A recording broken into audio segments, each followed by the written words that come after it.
दीदार से है, दर्शन से है और उनके उपदेश से।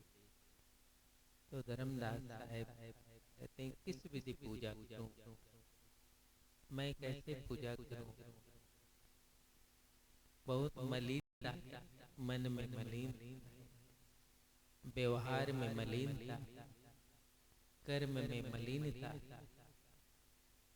ये मलिनता छूटे तो मैं आपकी पूजा कर सकूं। देखो ये बहुत बड़ी बात है, स्वीकारो मेरे में क्या है, उसको वो सदगुरु के पास स्वीकार करता है। ये बहुत बड़ी ताकत। सदगुरु के समीप बैठकर कोई शिष्य ये स्वीकार करता है कि मुझ में एक कमी है, इसलिए आपके चरणों तक मैं नहीं आ, ये स्वीकार ही उस साधक को उस बंधन से बाहर निकालता। और जब कोई शिष्य स्वीकार नहीं कर पाता तो उस वजन से वो हमेशा लदा रहता। तो धर्मदास साहब ने स्वीकार किया, बहुत सारे चीजों को स्वीकार किया कि मैं ये पूजा करता हूँ, ये व्रत करता हूँ, ये उपवास करता हूँ। ये सब चीजें उन्होंने सदगुरु के समीप स्वीकार किया और फिर सदगुरु की तरफ दृष्टि, आतुर दृष्टि, भक्ति की दृष्टि, समर्पण की दृष्टि, इस दृष्टि से उन्होंने दर्शन किया कि साहेब मेरी ये अवस्था, मेरी ये स्थिति है, मुझ में ये चीजें हैं, आगे का मार्ग में आपको ले चलना है, आप मुझे आगे का मार्ग बताएं। तो सदगुरु ने उस शिष्य को जो ये स्वीकार कर लिया कि ये मेरा स्वरूप, ये मेरा रहन सहन है, मेरी स्थिति है, तो इसीलिए सदगुरु कबीर साहब ने उनको उसी स्वरूप में मार्ग बताया कि ये पात्र है, क्योंकि इन्होंने अपनी पूरी स्थिति को बता दिया, स्वीकार कर लिया और वे ही हंस सदगुरु से जुड़ पाए। सदगुरु से जुड़ने का मतलब उसके शब्द को शीश पर धारण करना, उनके वचन को शीश पर धारण करना। तो सदगुरु के वचन को धर्मदास साहब ने अपने शीश पर धारण किया और जो उपदेश साहब ने दिया उसी उपदेश के अनुकूल उन्होंने अपनी दिनचर्या कैसे पूजा करनी, कैसे गुरु की आराधना करनी और कैसे गुरु के वचन पर रहना,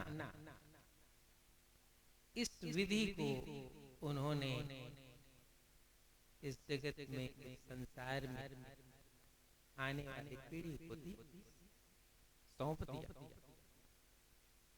आज हम उसी विधि विधान को अपने पूर्वजों का मार्ग, उनका आदर्श है, उनका कृपा प्रसाद है, ये समझ करके उस मार्ग पर चलते। तो हमारे जीवन में उसी तरह की सात्विकता, पवित्रता, भक्ति, साधन, इस रूप का दर्शन होना चाहिए। जब कोई शिष्य आप में ये रूप का दर्शन करता है, जो जिज्ञासु जब इस रूप का दर्शन करता है, तो वो दर्शन करके ही आनंद को प्राप्त करता है।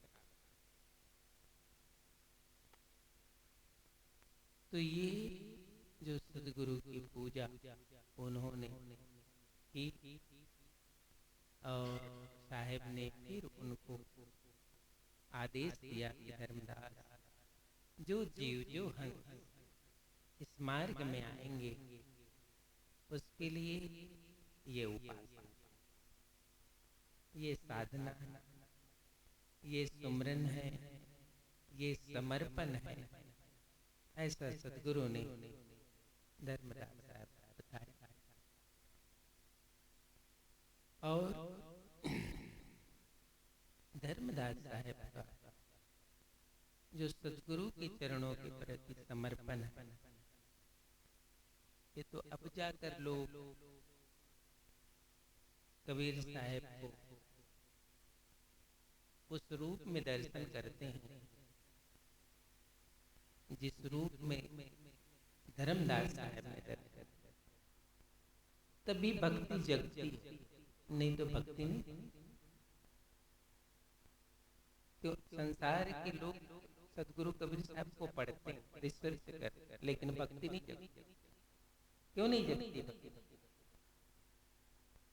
पढ़ते हैं, बोलते हैं, गाते हैं, सब करते हैं, तुमसे ज्यादा गाते हैं। आप कबीरपंथी हो, आपसे ज्यादा लोग गाते हैं, आपसे ज्यादा लोग बोलते, लेकिन इसमें भक्ति। सदगुरु कबीर साहब के चरणों में भक्ति किसी ने स्थापित की तो वो धर्मदास साहब। बाकी गाना, पढ़ना, रिसर्च करना, ये बोलना, वो बोलना, तो ये पूरी दुनिया करती है। भक्ति का साधन केवल धर्मदास साहब। और आज भी जो जिज्ञासु, जो हंस है, जिसके जीवन में कबीर साहब का उपदेश यदि फलीभूत होता है तो उसको धर्मदास साहब की भक्ति के मार्ग पर जाता, या कहो धर्मदास साहब ने जिस दृष्टि से साहब को देखा, उस दृष्टि से देखोगे तो साहब दिखाई पड़े। वो दृष्टि आपने के पास नहीं है तो साहब उस रूप में नहीं दिखाई। उस रूप में यदि देखना है तो धर्मदास साहब की जो भक्ति दृष्टि थी, उस दृष्टि से जब देख पाते हो तो इष्ट, बंदी, समृद्ध पुरुष, सब रूप उसमें धर्मदास साहब ने अपने सदगुरु में देखा। फिर उसकी प्यास मिट गई। किसी भी साधक की प्यास तभी मिटती है जब सर्वांग स्वरूप वो अपने सदगुरु को देखते। नहीं तो कोई न कोई प्यास तुम में रही जाएगी तो तुम बाहर तो भटको, क्योंकि तुम्हारी एक प्यास तो रह गई। कुछ प्यास मिट गई, कुछ जिज्ञासा मिट गई, लेकिन कुछ तो बाकी। तो उस बाकी की प्राप्ति के लिए कहीं जाते हो। लेकिन जब सर्वांगीण दृष्टि से सब तरफ से तुम्हारी जिज्ञासा और प्यास मिट जाती है तो तुम स्थित हो जाते हो साहेब के साधन में, साहेब की उपासना में। तो यही विधि है कि धर्मदास साहब ने सदगुरु की विधि में अपने को स्थित कर दिया। तो साधक का मतलब ही होता है स्थित होना, केवल यात्रा करना नहीं। केवल यात्रा करना ही साधक नहीं होता। साधक का मतलब एक न एक दिन किसी साधन में तुम स्थित हो जाओ, तभी तुम्हारा स्मरण किसी लक्ष्य को जाएगा, तभी तुम्हारा भजन कहीं पहुंचाएगा। तो ये किसने दिया? ये धर्मदास साहब ने सदगुरु से हमें जोड़ा, सदगुरु के साधन से जोड़ा। ये उपकार है। हम इस 5 दिवसीय सत्संग की यात्रा में उनके उपकार को और उनकी दृष्टि को देखेंगे, क्योंकि सदगुरु तो सभी समृद्ध पुरुष के रूप में है ही, लेकिन समृद्ध पुरुष के रूप में सदगुरु है, उसको हम किस दर्शन से देखें कि हमारे लिए उस अतृप्त हृदय में तृप्ति का साधन होना। ये महत्व है। तो आज भक्त श्री रामचंद्र जी ने साहिब की पूजा का संकल्प किया और आज उन्होंने इसका दर्शन लाभ लिया। भाव से, संकल्प से स्वयं भी आए, परिवार बुलाए और आप सबको भी इस अवसर का लाभ मिला। बोलो सद्गुरु कबीर साहब। सत्य नाम सत्य नाम कहिए जाए विधि। सत्य नाम सत्य नाम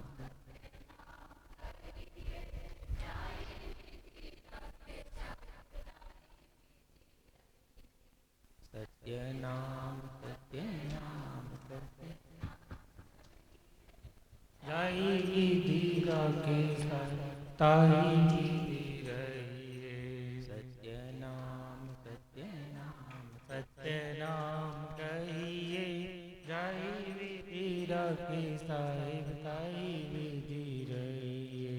सत्य नाम सत्य नाम कहिए जाई विधि के